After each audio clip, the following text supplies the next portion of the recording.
I think it's time. Are we at the CAGbag? Yeah, time, I think so. So we have. If anybody's got a question for us, we got a microphone that can go around to get you, and also we've got Max from Harry's somewhere, and we've got little gifts for people who ask questions. The sooner you ask your question, the better gift you might get. There's a guy right here, I think. Oh, okay. Sorry to make you walk up the you stairs. want me to be the runner? I can be the runner. Any of our kids here, they can hold things and walk. Okay, good. I don't blame them. All right. Okay. Gentlemen, thank you very much. Sure. So I heard you earlier talking about the future of no physical media with games. How soon do you think, or do you think, we'll be at a games as a service only platform where you don't really own any games, but you're merely renting a pass to play what a publisher has? I think Microsoft's dipping their toe in that now with Game Pass. But, and also there's the EA Access. So there are services like that already, and I know that the PlayStation one, which is streaming, I like the Microsoft download because then you don't have to worry about streaming and streaming quality. But they want your $60. They want your $60. I mean, yeah, there's definitely benefits there for the consumer and for the console maker. If they know they're going to get your $10 a month or even $15 a month, then there's something for them. That's money they can count on to keep their infrastructure alive and well. Mm-hmm. And if it keeps me from having to go out and buy games all the time, I mean, it's not a bad thing. It's actually one of the reasons why when people ask me which console they should get, I've been leaning lately towards the Xbox because of Game Pass, especially for people that have families and want a lot of games, because there's 100 games you could download on the day you own your console. It's not a bad proposition. Would you miss physical media personally? No.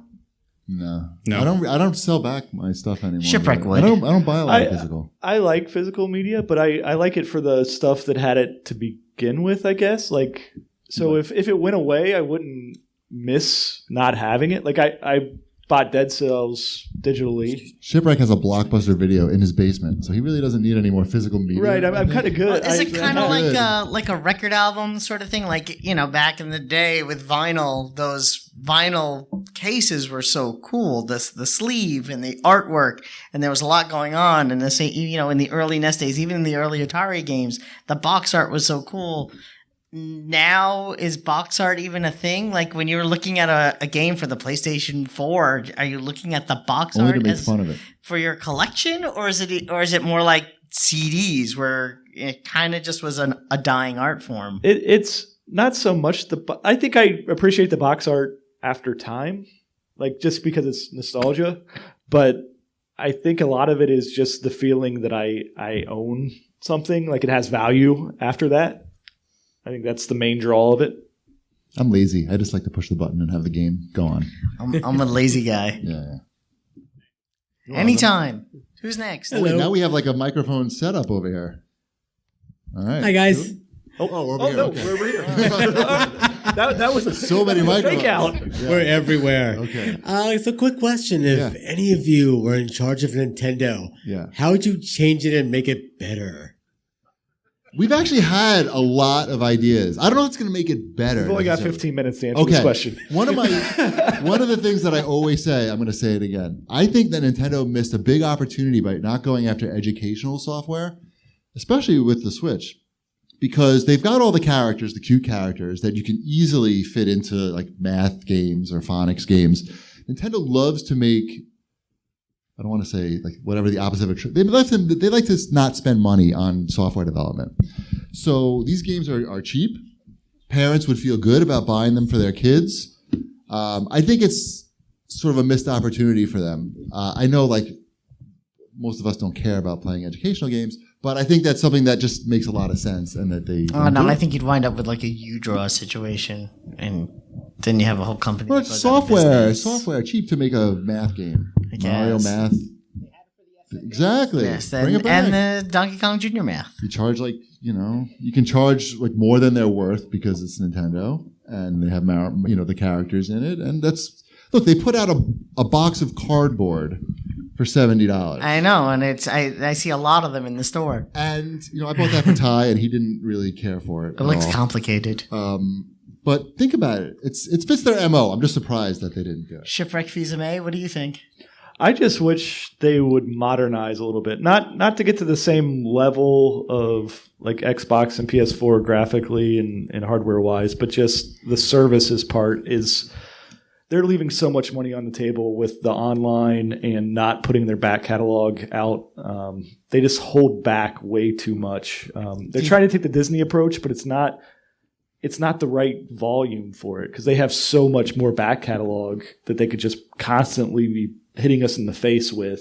They're very risk averse. They just don't want to. There's not that much risk in it, though. Really. Do you think games as service for Nintendo for the back catalog? Yes. I mean, that's the way to go. I mean, I obviously agree with you. I'm just asking because you could pay $10 a month and have access to like a vast catalog of Nintendo games. If they did this, I mean, if they did something like that, it would have to be Switch only, not on the DS. Although I probably would prefer it on the DS. They can do whatever they want. Well, I mean, that's sort of the other thing that's the thing I've always complained about with Nintendo is that Nintendo has never really competed with Xbox and PlayStation. It's its own thing. Nintendo has always competed with Nintendo. If they release 2 Mario games a year and you're only going to buy 1 Mario game, and you have a DS already, why buy a new console to scratch that Mario itch? And they've sort of competed with, I think you really saw that with the Wii U. I think they really competed with themselves in the Wii U era. They've done a much better job with the Switch by not releasing a brand new handheld. The Switch is just a Wii U that they made. Well, the Switch is a better version of the Wii U that's also a handheld. The Switch the second time was the charm. Wii U 2.0. Yeah, and I'd be interested to see how long it finally takes them to be a one console company where they can start focusing on that and releasing all of their games for one console. Because right now you're looking at a really big drought on the Switch when it comes to these first party games. You have Smash Brothers coming up this year, and after their E3 presentation where all they showed was Smash Brothers, their stock took a pretty decent dive. They don't have anything else because they're focusing still on other things. Things like Labo, which isn't. And they need to. They saw an opportunity to put out a bunch of cardboard for $70. There should be. I mean, if there needs to be a Mario game every year, whether it be an Odyssey style game or a new Super Mario Brothers style game. If they were to alternate that every year, and you knew you were either getting a really cool 2D game or a really cool 3D Mario game, different types of a Legend of Zelda game, where the ones that they made for the DS are amazing. But that style of game would still work on the Switch, and you alternate every other year with a different style of game, and they need to have a marquee game that comes out at least once a quarter. And I don't think they've really been pulling that off. Too expensive. Is it though? If that's all you have? Too cheap it is. If you don't want to spend money, it is. Yeah. I think that's let's take some. That's my answer. Another question. I mean, check out these guys' shirts. I don't know if you've noticed their shirts that they're. Nice. I like your White Magic shirts. Wombat, we have one for you as well. So awesome. We know you like free shirts. I do. The question is more current where we are. Did you guys get to spend any time on the show floor, and did you pick anything up, especially Shipwreck, because he's more of a collector? We've only been here about an hour before we did the show, so I browsed, but I was also carrying around a 4-year-old, so I'm looking forward to going back out there and doing some damage after this. Did you pick up anything? Yes. Was it hentai related or what? That was a very conscious yes. I'm not sure we're gonna have gas money to get home now. Oh, nice. That type of situation. And did you end up doing the party last night? Yeah. How was that? It was great. It was fun. Retro and chill last. This is a great event, and it makes me so happy. Like, I'm a Long Islander, and we've got this great event here involving video games. It makes me a lot of bromance duets. Yes, I love it. We had a good time. Last year I bought a bunch of stuff last year. I bought Square Painter stuff, and I'm on the hunt for a copy of Popeye for the Nintendo Entertainment System. I will leave with a copy of Popeye for the Nintendo Entertainment System. It's out there. I know. I saw it. I just need to go get it. Cool. Great. Thanks. Any other questions? All right. We got. Want to come up to the mic here? If you're here, does it work? Oh, okay. So, in my opinion, when it comes to Nintendo, the library itself is very like family friendly, family oriented. But now with Xbox and the Nintendo crossover, and you see Nintendo adding in more of like the first person shooter and story games like that, do you think they're trying to tap into the market more for like older young adults and more of the older age range? I think it's a big advantage to be able to have these big AAA games on your console, like Call of Duty or Grand Theft Auto, because those companies spend so much money advertising their games. And if you don't have that on your console, what are you doing? Are you holding up my magic? And if you don't have those games on your system, that's millions and millions of marketing dollars that you're not taking advantage of. So sure, you want to appeal to a wide audience, but really, he's putting it on now. You really want to be able to have those games on your system just to get the word out that your system is there, and that you have the latest and greatest games. But don't you feel like it's moving away from their family-oriented idea? That not if those games are still there. I mean, if it's really the balance, and I think that's actually something that Microsoft and Sony have both done really good jobs on themselves. There are some really good family-friendly games, they're third-party games, but they're also now on the Switch. But games like those Lego Marvel games and the Lego Batman games, a parent who already owns or might be more interested in a Microsoft or a PlayStation console may not necessarily buy that Nintendo console if they know that they can appease their children with a Lego game. Or, Disney Infinity at its peak, or Skylanders at its peak, or, something else, or Super Lucky's Tale, or even the Spider-Man game that's coming out. Something like that is a deterrent from buying that extra console. So I think Nintendo also in its own way needs to have both. They can say, yeah, you want to play Doom, you can play Doom on our console, and you can play it on your commute to work. Choice is good. I don't think nobody's going to not buy a Switch because they have adult games. Right, and their strategy has kind of remained the same on the adult games for a while, because they would always have like their Turok on N64, which was super violent back in the day. They would always like GoldenEye. I mean, that's Conquer. Conquer. Like they dabble in that area just enough to keep people interested, I think. Okay. Any other questions?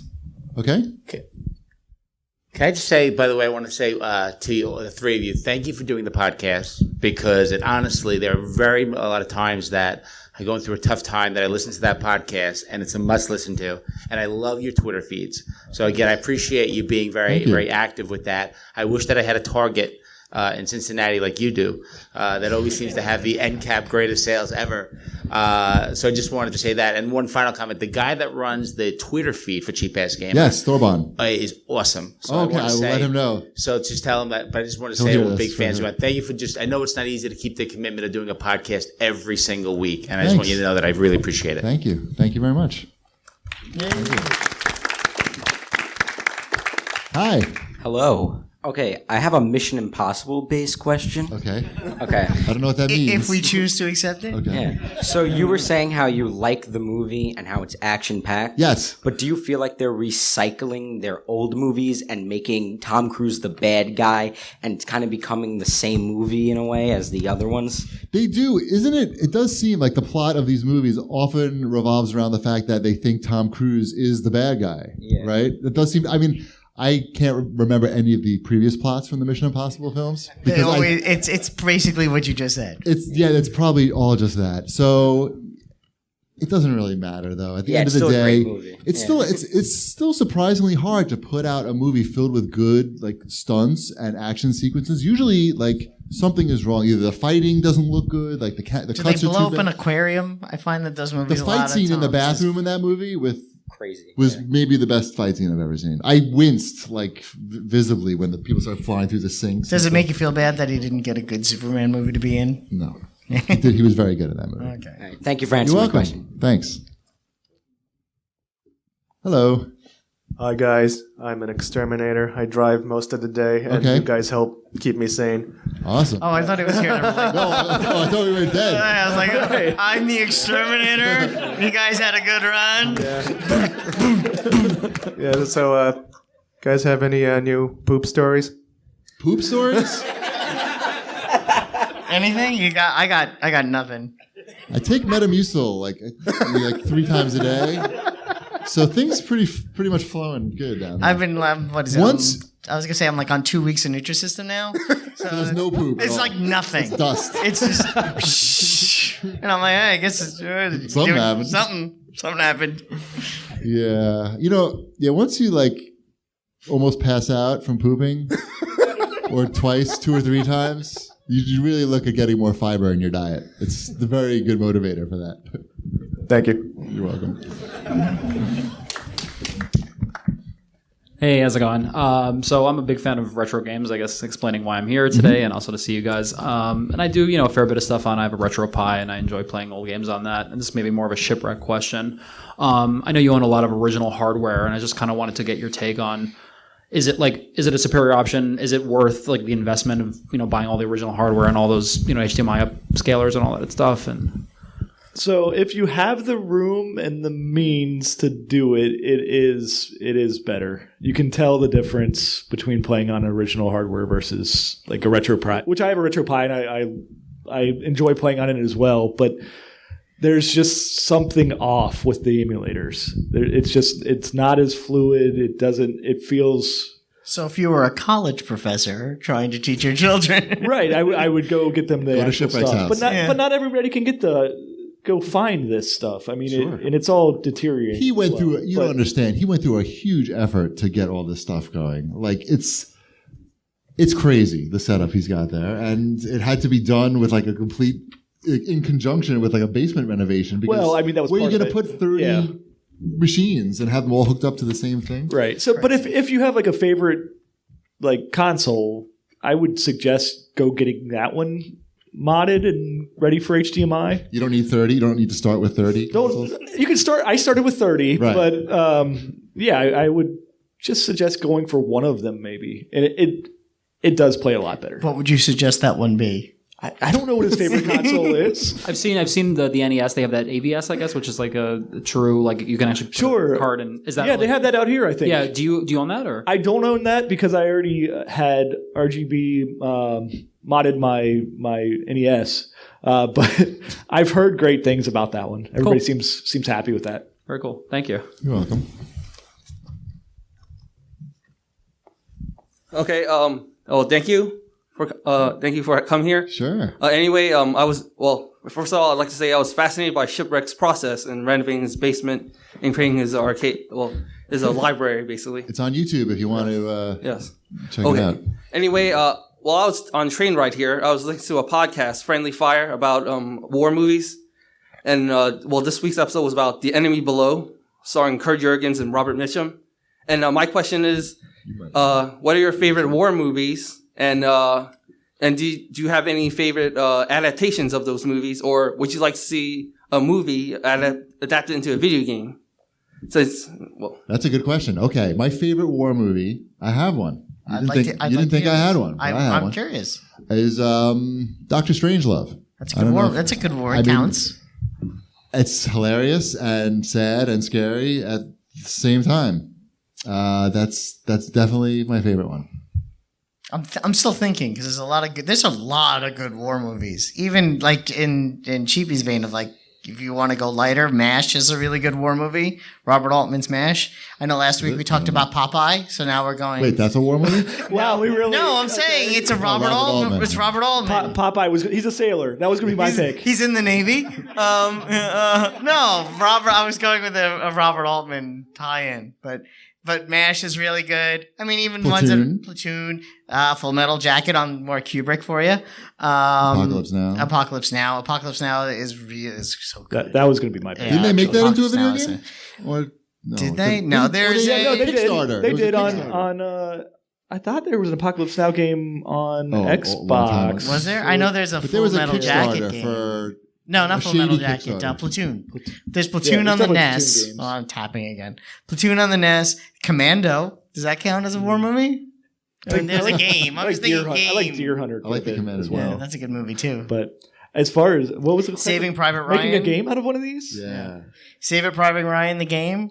I feel like we've I don't played. think Didn't they we would play make that a good- bunch? Good games. Yeah, that's. I mean, there's a lot of all of the Call of Duty games. Call of Duty Yeah. kind of just ran with it. yeah. When we had all of those competing franchises at once, I got a little ward out. Wonder Woman. Yeah. Does that count as a war movie? Sure. Kinda. It's World War One. Captain America: The First Avenger. It's a pretty good World War II movie. It does count. Does that answer your question? Kind You still of. there? I can't see. Oh, he's back over here. Wow. Who's next? Hey, We have time still? Okay, last one. Last question. Thanks so much for putting out your better podcast. be worth It's a it. lot of fun. Thank Ryan. It's all You him. guys were at E3 and several companies talked about streaming their games to every device. Yep. So when do you think, did you guys, two questions. Did you see any examples of that? And then when will we see, for example, Madden streaming to our iPads or phones? So we didn't see any streaming examples. Not this year. We Not have in this the year. past, But yeah. even seeing it at a show is sort of meaningless because it's a You can't tell if fake environment. they're just running it off a machine You right don't know. there. Yeah. It's the problem is what we talked about earlier. Forget about so we talked about downloading games in the middle of the country. That's one thing, but streaming them, that's a whole nother level of bandwidth that you need. And a big part of the country definitely does not have that now. But it's probably Every streaming service I've tried has not been satisfactory to me. Shipwreck told me in 10 years it's all going to be perfect. no. That was No, a different question. That's different. This one will be question. maybe. Yeah. 15. It depends where you live. The answer is it's going to depend where you live. If you live where you have good internet, you can do it. If not, you're screwed. All right, I think that's it. Let's thank everybody for coming today. Round of applause. Round of applause for Ryan and Long Island Retro. This is so awesome. Thank you, everybody. We'll see you next year. Fred's done.